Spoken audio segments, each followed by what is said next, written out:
Ok, meus amigos, vamos voltar aqui. Olha só, falávamos então do aborto. Nós trouxemos no bloco anterior a questão do aborto permitido, as hipóteses e as discussões em derredor do aborto permitido. E agora a gente vai para o crime de aborto propriamente dito. Olha só, são 3 crimes de aborto diferentes, né? A gente tem crime de aborto no artigo 124, no artigo 125 e no artigo 126.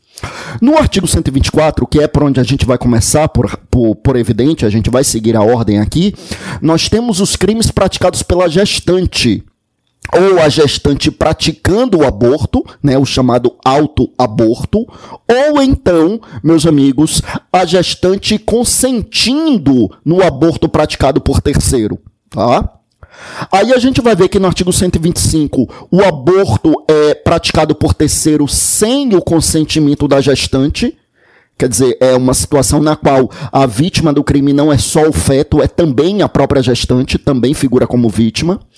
E na terceira hipótese, no artigo 126, nós temos o crime praticado por terceiro com o consentimento da gestante. Então, esses são os artigos que nós temos aqui. Aí o 127 trata de causas de aumento de pena, o código chama de formas qualificadas, mas na verdade são majorantes, a gente vai falar oportunamente, tá? Mas então, só para trazer esse panorama aqui para vocês. Então, no 124, eu repito, são as condutas da gestante, ou a gestante, ou ela mesma praticando, ou ela consentindo que outrem pratique.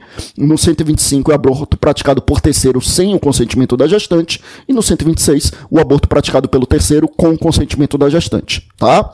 Dito isso, vai comigo aqui para a tela e vamos então falar do primeiro tipo penal, o aborto, que é o aborto do artigo 124, que diz assim: aborto praticado pela gestante ou com seu consentimento. Então, artigo 124, provocar aborto em si mesma ou consentir que outrem lhe provoque. Pena, detenção de 1 a 3 anos. Bom, algumas questões aqui, meus amigos. Veja que de novo tem menção aí a DPF 54, né, que a gente já mencionou, a questão lá da anencefalia. Mas algumas questões interessantes aqui, a gente percebe aqui o seguinte. Veja que aqui são 2 condutas diferentes. Ambas praticadas pela mesma pessoa, né, pela gestante. Mas são 2 condutas diferentes. Veja, uma primeira conduta em que ela provoca o aborto em si mesma. Então, é ela que, sabendo da gravidez, vai ingerir a substância abortiva. Né? Ingeriu lá a substância abortiva, pronto, né? Ingeriu via oral ou introduziu, enfim, depende do abortivo que se tenha. Mas, nesse caso, é o aborto praticado pela própria gestante. Artigo 124, né? O chamado autoaborto. Lembrando que tem aquele exemplo lá de crime putativo, né? Crime putativo é um crime imaginário, né? Putar é imaginar. E o exemplo clássico de crime putativo é o exemplo da mulher que acredita estar grávida e ingere a substância abortiva, mas na verdade ela não estava grávida, né? Enfim, é o exemplo clássico de crime putativo, né? Bom, mas claro que crime putativo obviamente não é crime, né? Ela acha que está grávida e ingere a substância abortiva, mas não estava grávida. Claro que aí não há crime, por óbvio, né? Não existe bem jurídico a vida humana intrauterina.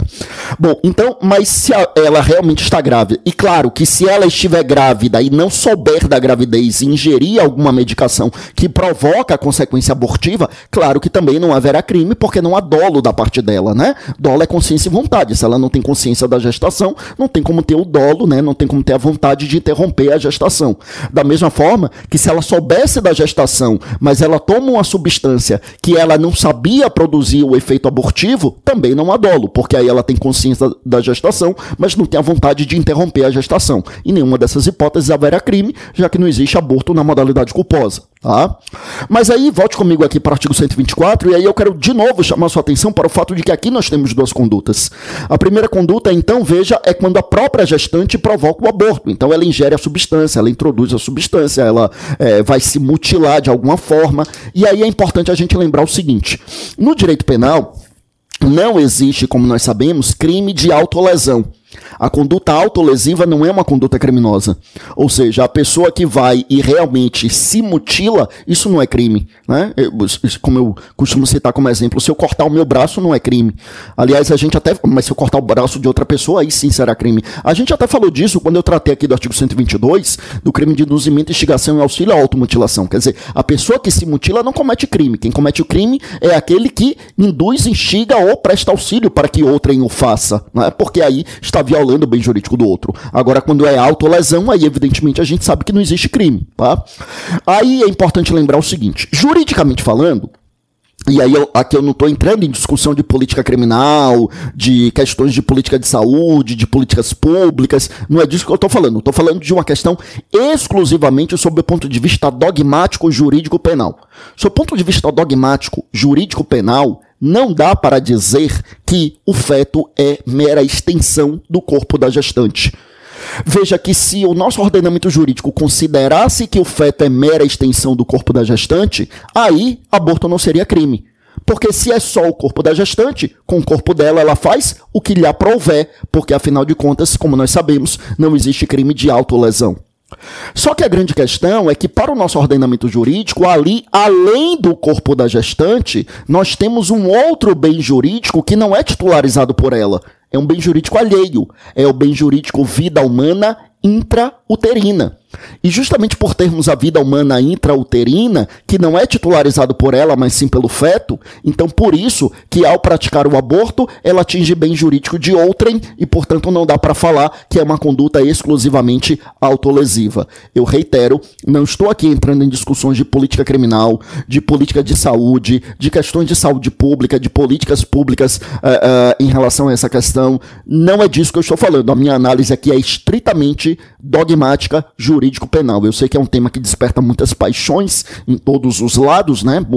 Os favoráveis e os contrários à legalização do aborto. E aí, obviamente, a minha pretensão aqui não é incorrer nessas discussões, a minha pretensão aqui é fazer uma análise estritamente jurídico-dogmática para aquilo que vai cair na sua prova, né? Esse é um tema que eu costumo abrir o leque para discussão quando eu estou, por exemplo, em uma turma de pós-graduação, turma de graduação também, claro que o nível da discussão e o parâmetro de discussão muda um pouco, mas claro que a gente sempre abre para as discussões. Mas aqui, nosso foco é o estudo no curso preparatório, né? E a título de preparação para concurso, o que me interessa é exclusivamente a análise sob o ponto de vista jurídico, dogmático, jurídico-penal, né? Dogmática, jurídico-penal. Então, ali há um outro bem jurídico, não é exclusivamente uma conduta autolesiva e por isso que a conduta é criminosa, tá? Considerada criminosa pela nossa legislação. Bom, aqui ainda a segunda conduta do artigo 124, né? Nós já dissemos aqui algumas vezes que aqui são duas condutas. Então a primeira é quando a gestante ela provoca o aborto em si mesma, não chamado autoaborto. E a segunda, meus amigos, está escrito aí, é quando ela consente que outrem provoque o aborto. Ou seja, uma gestante que, e aí esse outrem, né? Pode ser uma gestante que procura uma clínica clandestina para que um médico atuando criminosamente lhe faça o aborto. Pode ser aquilo bem rudimentar em que ela pede a uma amiga que faça o aborto e aí muitas vezes ingressam questões de saúde pública muito dramáticas, porque aí os procedimentos são drásticos, são invasivos, são violentos, são sem as cautelas devidas, e aí o índice de mortandade da gestante é um índice altíssimo, quando não a mortandade, efeitos colaterais extremamente adversos, mas o fato é que, neste caso, a gestante também responderia pelo crime do artigo 124. Perceba, meus amigos, que no 124 não temos o crime praticado pelo terceiro. Então, nessa hipótese em que a gestante procura uma clínica clandestina e o médico criminosamente lhe pratica o aborto, a gestante responde por essa segunda parte do 124. Por consentir que outrem lhe provoque o aborto. Mas o médico não responde pelo 124. Veja que o 124 é exclusivamente sujeito ativo gestante. Então o médico responderia por crime? Sim, só que por um outro crime, o do artigo 126, uma outra modalidade de aborto. Então no 124 eu só tenho as condutas da gestante. Só as condutas da gestante. Ou é a gestante que ela mesma pratica o aborto, e aí só ela responde pelo crime, ou a gestante procura outra pessoa para provocar o aborto nela, e aí ela responde pelo 124 por haver consentido, e a outra pessoa, que no meu primeiro exemplo era um médico, mas poderia ser qualquer outra pessoa, responderá pelo 126. Tudo bem? Observação importante. Aqui, né, voltando um pouquinho lá para os estudos de parte geral, lá na parte de concurso de pessoas.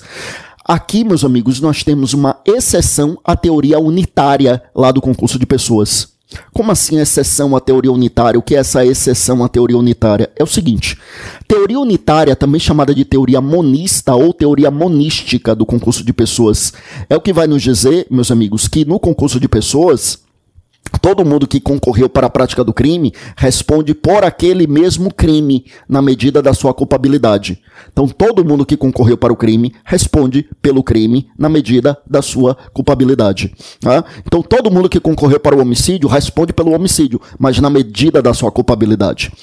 Aí lembra que a nossa teoria monista é uma teoria monista moderada, também chamada de temperada, ou mitigada, ou matizada, que significa dizer uma teoria monista com exceções pluralistas. Ou seja, a priori, todos que praticaram uma conduta respondem por um único crime, mas excepcionalmente a nossa lei permite que os envolvidos em determinada conduta respondam por crimes diferentes. E aí, meus amigos, vejam que aqui é uma exceção, aqui é um exemplo, né, dessa exceção, porque aqui percebam que tanto a gestante quanto o terceiro praticam eles concorrem para uma única conduta, que é o aborto. Então a lei poderia ter entendido que eles deveriam responder pelo mesmo crime, mas a lei resolveu criar um crime para a gestante, no 124, e outro crime para o terceiro, que é o artigo 126.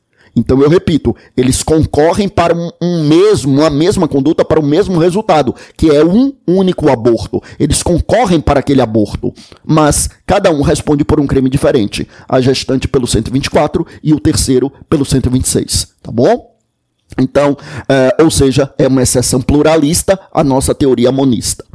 Então, é muito importante reiterar, pelo 124 só responde a gestante. Agora, a gestante, né, pode responder aí de duas formas diferentes. Ela pode praticar duas condutas distintas. Ela pode ela mesma provocar o aborto ou ela pode consentir no aborto provocado por uma outra pessoa, tá bom? Bom, meus amigos, é importante a gente reiterar que é só a gestante que responde pelo 124, porque a pena do 124 é menor, né? A gente está vendo aqui que é de 1 a 3, lá do 126 é de 1 a 4, né? Então, por essa pena menor, só quem responde é a gestante, tá? O terceiro responderá por uma pena maior, conforme a gente verá.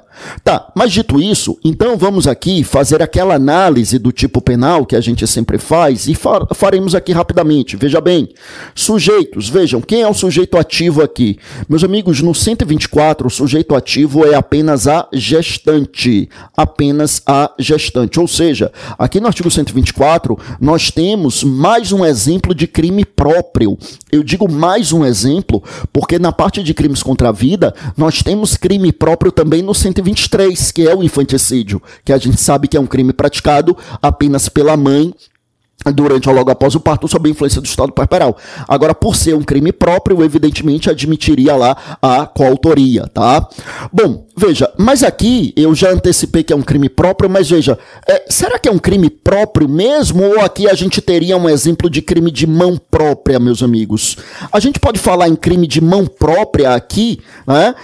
Quer dizer, que já tem no mínimo característica para ser próprio, a gente já sabe, mas a gente pode falar aqui também em crime de mão própria, ou seja, a minha pergunta é, esse crime do artigo 124, ele admite a coautoria? A gente pode falar em coautoria aqui em relação à gestante? A gestante lá que vai e pratica o aborto, caberia aqui falar em coautoria ou não se admite a coautoria aqui nessa situação?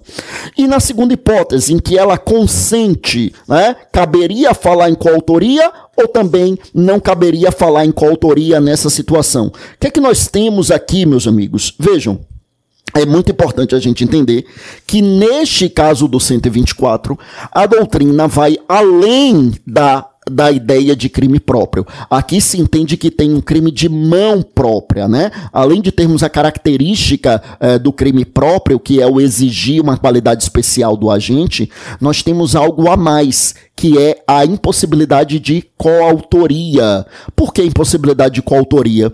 Porque, percebam, quando a gente fala assim, a gestante que pratica o aborto nela mesma, mas se um terceiro for coautor, esse terceiro, como a gente viu, ele não responde pelo 124, ele responde pelo 126.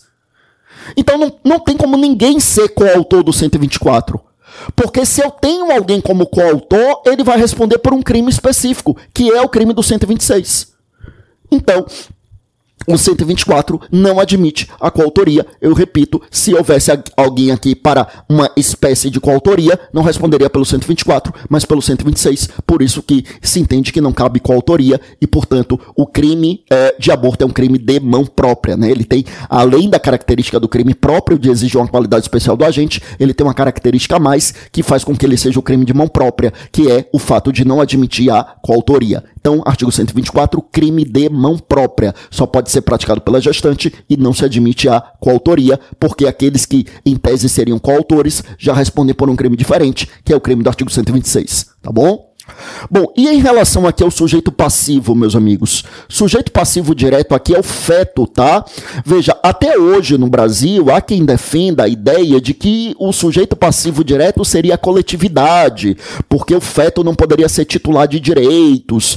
Veja, e aí recorrem à ideia do Código Civil, de que a personalidade começa do nascimento com vida, é o artigo 2º do Código Civil, mas o ordenamento jurídico poria a salvo os direitos do nascituro, né, daqueles que ainda não nasceram. Ou seja, o nascituro teria ali uma expectativa de direito, teriam direitos resguardados, mas ainda não poderiam ser titulares de direitos. Tá, isso é muito válido lá para o direito civil, embora lá no direito civil hoje se discuta muito, né, se a gente realmente vai ficar com a visão natalista ou com a visão concepcionista, mas assim, para o direito penal, com todas as vendas ao direito civil, isso não faz a menor diferença.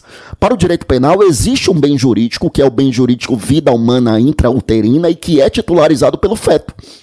Veja, a gente precisa aprender a respeitar a autonomia didática e científica das categorias jurídicas. Então, as categorias jurídicas lá do direito civil não necessariamente vão reverberar no direito penal. Não necessariamente, eu repito, vão reverberar no direito penal.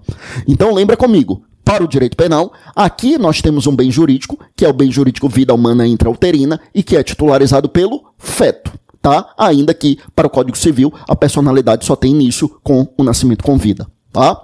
Então, aqui, sujeito passivo direto é o feto e não a coletividade, como que há um entendimento doutrinário bastante minoritário. Sujeito passivo indireto, a gente sabe que sempre é o Estado, nunca muda, não há maiores dificuldades em relação a isso. Objeto jurídico, a gente acabou de falar, objeto jurídico é o bem jurídico que se pretende tutelar, e aqui no caso é a vida humana intrauterina. A gente já sabe, mas é importante reiterar isso aqui. A vida humana extrauterina, ela se inicia a partir do nascimento... nascimento com vida, ó, eu com a cabeça lá no Código Civil. A vida humana extrauterina, ela se inicia a partir do início do parto. O início do parto, lembra? Não é o final do parto, é o início do parto. Então, a vida humana extrauterina é com o início do parto. E o início do parto, né, tem aqueles dois entendimentos. O entendimento clássico que diz que é com o rompimento da bolsa que contém um líquido amniótico. O entendimento mais moderno que diz que é com a dilatação do colo do útero. Mas é o início do parto que marca o início da vida humana extrauterina. Antes disso, o que a gente tem é vida humana intrauterina. Então, para que haja o aborto, é necessário que ainda não tenhamos o início do parto. Porque se a gente já tem o início do parto, aí já não é vida humana intrauterina, já é vida humana extrauterina, e aí já não seria aborto. Aí seria homicídio ou infanticídio, tá? Bom, que mais aqui, meus amigos? Vejam, e aí, objeto material, a gente sabe que aqui é o próprio feto, o objeto material aqui é a pessoa ou coisa sobre a qual recai a conduta criminosa, que a conduta criminosa recai sobre o feto, tá? Então, mais uma daquelas hipóteses. Veja que em todos os crimes contra a vida, a gente tem a situação em que o objeto material se confunde com o próprio sujeito passivo direto, tá? Volta comigo aqui para a tela. Aí, em relação ao núcleo a gente sabe que é o verbo, e aí volte comigo lá para o artigo 124, veja que o verbo é provocar e consentir. São duas condutas diferentes com dois verbos diferentes. Verbo provocar e o verbo consentir, tá? Bom, o que mais? O que mais que nós temos aqui? Vejam, elemento subjetivo, nós sabemos ser o dolo, sabemos que não se admite esse crime na modalidade culposa. Eu acabei de citar aqui exemplos, né, em que teria conduta culposa e, portanto, não teria crime. Esse é o exemplo da gestante que ingere a substância sem saber que estava grávida, ou outra que sabe que estava grávida, mas ingere uma substância sem saber que tinha um efeito abortivo. Essas são hipóteses de condutas culposas e que, evidentemente, não vão reverberar aqui na prática de crime, porque só existe esse crime na modalidade dolosa. Que mais? Olha bem, aí nós temos aqui a questão da consumação. Quando é que ocorre a consumação? E será que é possível a tentativa? Meus amigos, veja comigo aqui na tela, a consumação ocorre com o próprio abortamento, né? Quer dizer, veja comigo aqui, né? Então, veja, provocar o aborto em si mesma. Então, é quando ela provoca efetivamente o aborto que haverá a consumação. Aí a outra, o consentir que outrem lhe provoque, né? Então, assim, consentir para que o outro provoque. E veja, cabe a tentativa? Cabe a tentativa. É possível, por exemplo, que a gestante ingira uma substância abortiva, mas que não consiga expelir o feto, não consiga provocar o aborto. Então, cabe a tentativa? Sim. Ela teria iniciado os atos de execução e não teria consumado o crime por circunstâncias alheias à sua vontade, tá? Que mais, meus amigos? Olha só. Aí nós temos a questão da ação penal. Nos crimes contra a vida, a ação penal é sempre pública e incondicionada, em todos os crimes contra a vida. E temos a questão relacionada às penas. Vimos que aqui a pena é de detenção de 1 a 3 anos. Sendo pena de detenção de 1 a 3 anos, caberia aqui a suspensão condicional do processo. Caberia a suspensão condicional do processo, porque suspensão condicional do processo é para os crimes com pena mínima até 1 ano, independentemente de qual seja a pena máxima. Por isso aqui caberia a suspensão condicional do processo. Por outro lado, não caberia a transação penal, porque a transação penal é para crimes com pena máxima até 2 anos. Aqui a pena máxima é de 3 anos, tá? Bom, sabemos que é um crime que vai a júri, assim como todos os outros crimes dolosos contra a vida, tá? Bom, meus amigos, e aqui, claro, a gente teria, para fechar o tipo penal, a questão das qualificadoras e das majorantes ou atenuantes, das majorantes ou minorantes, ou enfim, a gente vai ver que existem aqui majorantes, mas que o Código chamou de qualificadoras de forma equivocada no artigo 127 do Código Penal. Mas eu já vou avançar ainda no final aqui desse nosso bloco, desse nosso segundo bloco, para a gente trazer aqui o crime do artigo 125, que é o crime de aborto praticado por terceiro sem o consentimento da gestante. Veja comigo aí, meus amigos, artigo 125 diz assim: provocar aborto sem o consentimento da gestante, reclusão de 3 a 10 anos. Então, provocar aborto sem o consentimento da gestante, pena de reclusão de 3 a 10 anos. Vejam que aqui não importa quem é esse terceiro, né? A gente tem um terceiro praticando esse crime, a gestante não consentiu e não importa quem é este terceiro. Então não importa se é um médico, não importa se é um parente da gestante, não importa se é um desconhecido, nada disso importa. Bom, vamos esquadrinhar aqui também, meus amigos, esse artigo 125. Vou voltar lá para a tela anterior, só que agora adotando como parâmetro o artigo 125. Veja aí, no começo a gente tem sujeitos. Sujeito ativo aqui do 125, meus amigos, o sujeito ativo aqui no crime do 125 é qualquer pessoa. É como eu dizia há pouco, não importa se é médico, se é parente, se é um desconhecido, não importa se é homem, se é mulher, só não pode ser a própria gestante, porque a própria gestante responde pelo 124. Então tem que ser necessariamente alguma outra pessoa. Mas qualquer pessoa. Por isso que aqui tem um crime comum. Crime comum porque é um crime que pode ser praticado por qualquer pessoa. Crime, eu repito, que pode ser praticado por qualquer pessoa. Não se exige nenhuma qualidade especial do agente. E aqui, evidentemente, caberia a coautoria sem problema nenhum. Podem ser 2, 3, 4 pessoas praticando o aborto sem o consentimento da gestante. Tá? Então, crime comum, não se exige qualidade especial do agente. Bom, em relação ao sujeito passivo direto, como eu já havia antecipado, aqui no crime do 125, em que a gestante não consente na prática do aborto, nós temos como sujeito passivo direto, além do próprio feto, também a gestante. Também a gestante aqui é vítima desse crime. Por razões óbvias, a gestante não pode ser vítima do crime no artigo 124, porque ela é autora do crime, e no 126, ela não é autora do crime, mas ela também não é vítima, porque no 126 ela consente na prática do aborto, e portanto ela não poderia ser vítima do crime.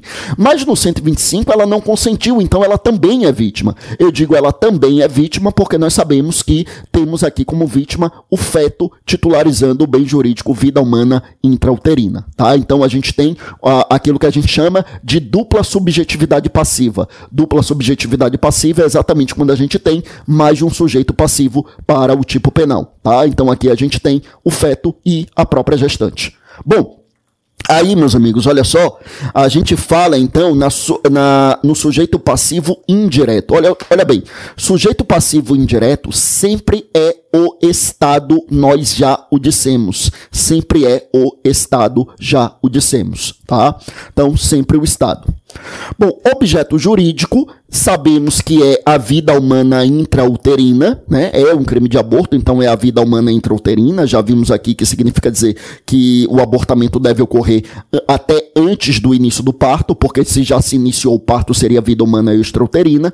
E em relação aos objetos, ao objeto material, veja que em relação ao objeto material, além do próprio feto, nós temos também a gestante, porque lembra, a gestante não consentiu, então a gente tem uma invasão indevida na integridade física, na integridade corporal da gestante. Então, como objeto material, também temos aqui a própria gestante, tá? Eu vou fechar esse bloco, daqui a pouco a gente volta dando continuidade ao 125 e falando do 126 e das majorantes do artigo 127 para fechar o crime de aborto. Daqui a pouco a gente volta, vamos lá.